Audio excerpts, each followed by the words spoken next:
Mes bien chers frères, venez les bénis de mon Père, recevez en héritage le royaume préparé pour vous depuis la fondation du monde, nous dit Jésus en ce dimanche du Christ roi de l'univers que nous fêtons en ce dernier dimanche de l'année liturgique. Mes bien chers frères, Jésus instaure son règne, et c'est un règne d'amour, fondé bien sûr sur le mystère même de la croix où il donne son corps et son sang pour que nous puissions connaître le bonheur éternel. Son règne est un règne qui est bien différent des règnes de ce monde, puisque son règne est fondé sur l'amour. Et justement, nous voyons dans l'Évangile, mais quand est-ce que nous avons été pour toi celui qui t'a habillé, celui qui t'a nourri? À chaque fois, Jésus dira, que vous l'avez fait à l'un de ces plus petits de mes frères, c'est à moi que vous l'avez fait. Jésus montre très bien que son règne est fondé sur la charité, sur l'amour que Dieu nous donne, l'amour qui vient de son cœur ouvert sur la croix. Car Jésus, qu'a-t-il fait sur la croix? Il a versé son sang, il a donné sa vie par amour pour nous, pour que nous puissions être sauvés. Il va de soi que le commandement suprême que Jésus donne à ses apôtres, je vous commande de vous aimer les uns les autres comme moi je vous ai aimé, eh bien devient la règle pour intégrer en quelque sorte le royaume de Dieu.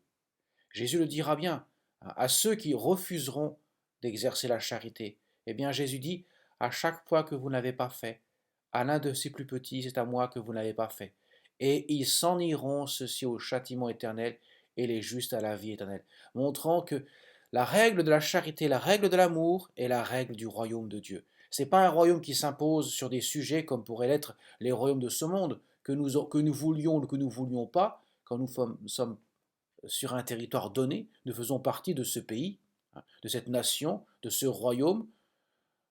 Eh bien, pour le royaume de Dieu, il en est autrement. Nous pouvons en faire partie que dans la mesure où nous acceptons dans notre cœur la grâce, la charité, de vivre le commandement de Dieu. C'est un royaume en fait qui s'impose dans les cœurs, mais qui s'impose non pas par la force, qui s'impose tout simplement par la charité, par l'amour. Ça, c'est le secret même du royaume de Dieu. Voilà pourquoi Jésus insiste beaucoup dans l'Évangile sur la charité, sur le mystère même de l'amour. Je ne peux pas faire partie du royaume de Dieu si je n'aime pas mon frère qui, est, qui a été sauvé par le Christ comme moi sur la croix. Mon frère qui est aimé autant de l'amour que Dieu me donne, que Dieu m'aime. Ainsi Jésus montre très bien que justement sans la charité, sans l'amour, pas de royaume de Dieu possible. Et que justement, il n'aurait pas pu donner sa vie sur la croix s'il ne l'avait pas fait par amour pour nous. Il ne serait même pas incarné, il ne serait pas fait homme s'il n'avait pas aimé de la mesure divine, ça veut dire donner sa vie par amour pour nous.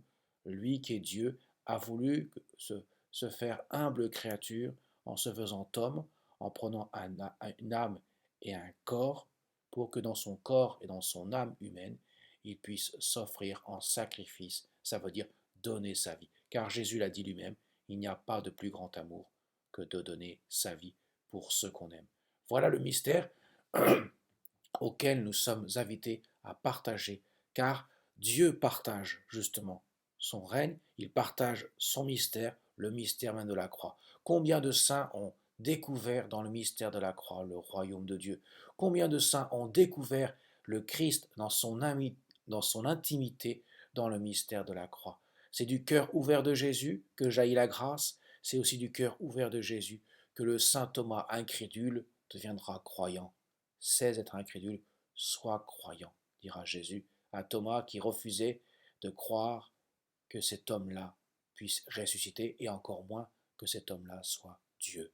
Et il répondra, après avoir vu le côté ouvert de Jésus, les plaies, les 5 plaies du crucifié, il dira mon Seigneur et mon Dieu. Non seulement il dira effectivement je vois que tu es ressuscité, mais il dira je crois que tu es Dieu, mon Seigneur et mon Dieu.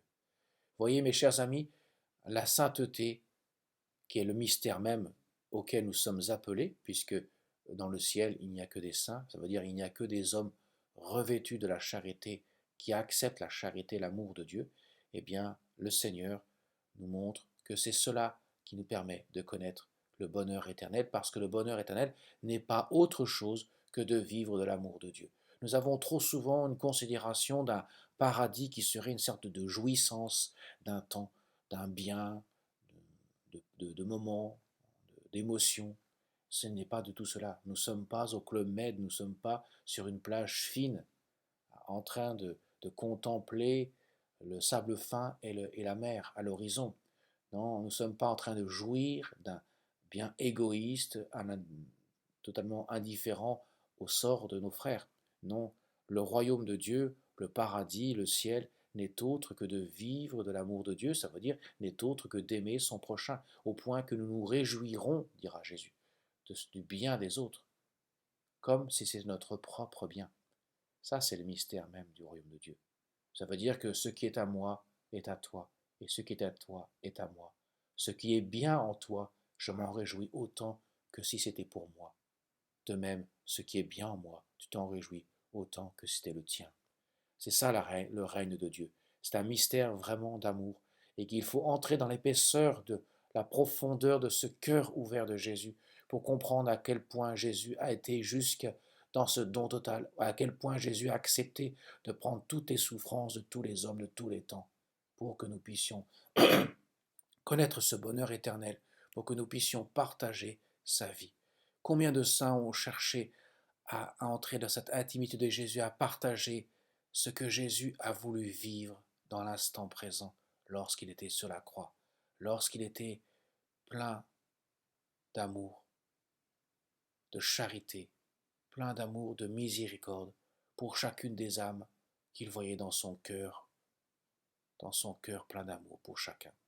Lorsqu'il voyait ses soldats, lorsqu'il voyait ces juifs l'insulter, lorsqu'il voyait tous ces hommes, de grands pécheurs, eh bien Jésus les a pris dans son cœur pour leur pardonner. Il l'a exprimé sur la croix. Père, pardonne-leur, car ils ne savent pas ce qu'ils font.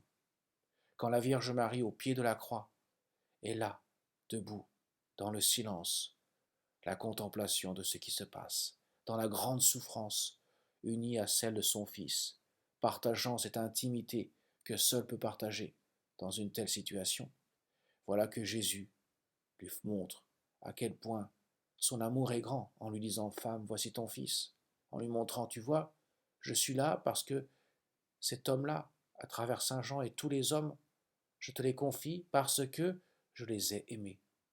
Et cela m'a conduit à vivre ce que je vis à l'instant sur la croix. Mes chers amis, le Christ, roi de l'univers, son royaume, eh bien, s'établit donc sur la croix. C'est un royaume particulier parce que son trône n'est pas un trône comme les rois de ce monde, son trône est la croix. Jésus l'a dit lui-même, quand je serai élevé de terre, autrement dit sur la croix, j'attirerai à moi tous les hommes.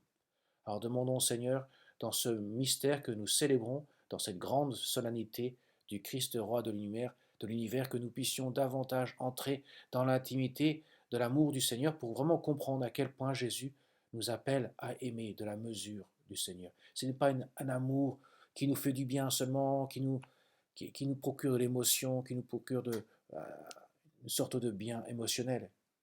Non, Jésus demande l'amour qui va jusqu'au bout. Ça veut dire le sacrifice, ça veut dire le renoncement de soi, ça veut dire l'acceptation d'aimer même celui qui ne nous aime pas. Là, Jésus nous attend ici. Il nous attend vraiment là. C'est là, dans la croix qu'il nous attend. Jésus le dit bien, ceux qui sont mon disciple, qui prennent sa croix, qui me suivent. Sa croix, ça veut dire quoi prendre sa croix? Ça veut dire tout simplement aimer de la mesure du Christ. Ça veut dire aussi aimer ceux qui ne nous aiment pas. Ça veut dire porter ce fardeau, qui n'est pas un fardeau importable, insupportable, pourrait-on dire. Parce que Jésus l'a dit lui-même, moi je l'ai porté. Je porte cette croix pour vous.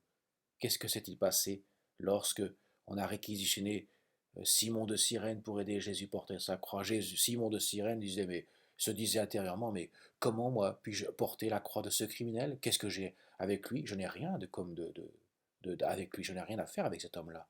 Et lorsqu'il porte cette croix, et dans Jésus, il s'aperçoit que ce n'est pas tant lui qui l'aide à porter la croix, que Jésus l'aide à porter sa propre croix à Simon de Cyrène. Et au bout du compte, il s'apercevra que cet homme-là, qu'il pensait être un criminel comme chacun de ces criminels que l'on conduit à la croix, eh bien, cet homme-là est celui qui donne sa vie par amour pour chacun d'entre nous. Et en portant la croix du Seigneur, Simon de Cyrène va comprendre ce cœur qui aime, ce cœur assoiffé d'amour. Et justement, avec l'intercession du cœur immaculé de Marie, nous pouvons porter nos croix en demandant au Seigneur de nous éclairer, de nous aider toujours à voir la dimension de cette profondeur d'amour, de charité auquel Jésus nous appelle. N'en doutons point, c'est cela qui restera dans l'éternité. C'est la seule chose que nous emporterons avec nous. C'est la seule chose, effectivement, que nous garderons avec nous, la charité, cette vertu théologale que nous recevons le jour de notre baptême et que nous sommes appelés à faire fructifier. Et cette charité ne peut exister sans la foi et sans l'espérance. Voilà pourquoi les trois vertus théologales marchent de pair, mais les deux premières, foi et espérance, cesseront alors que la charité restera pour l'éternité. Et nous avons le meilleur guide pour cela avec le cœur immaculé de Marie, dont elle a prophétisé que son cœur immaculé triomphera un jour à Fatima, elle a dit cela en 1917, eh bien demandons justement à la Vierge Marie de nous aider à comprendre la victoire de l'amour du cœur sacré de Jésus sur le monde, parce qu'il instaure son règne, et qui passe aussi par, bien sûr, la victoire du cœur immaculé de Marie, car sans le cœur immaculé de Marie, le cœur sacré de Jésus n'aurait pas pu, non pas qu'il n'aurait pas pu en tant que tel, mais il ne voulait pas faire autrement que de passer par ce cœur de la Vierge Marie, qui représente tous les cœurs humains, parce que le salut ne peut pas être donné sans l'aval de chacun. Et à travers le oui de Marie, le oui de l'Annonciation, c'est le oui de chacun d'entre nous que Jésus nous demande. Il montre le cœur immaculé de Marie à la face du monde, en quelque sorte, dans le mystère de la croix où il dit Femme, voici ton fils, eh bien pour montrer que justement, prenez-la comme mère, prenez-la comme guide, c'est votre mère, je vous la donne, pour que vous puissiez découvrir à quel point son oui, le oui de Marie, vous aidera à dire oui au moment opportun, à chaque instant de votre vie, au oui du Seigneur. Amen.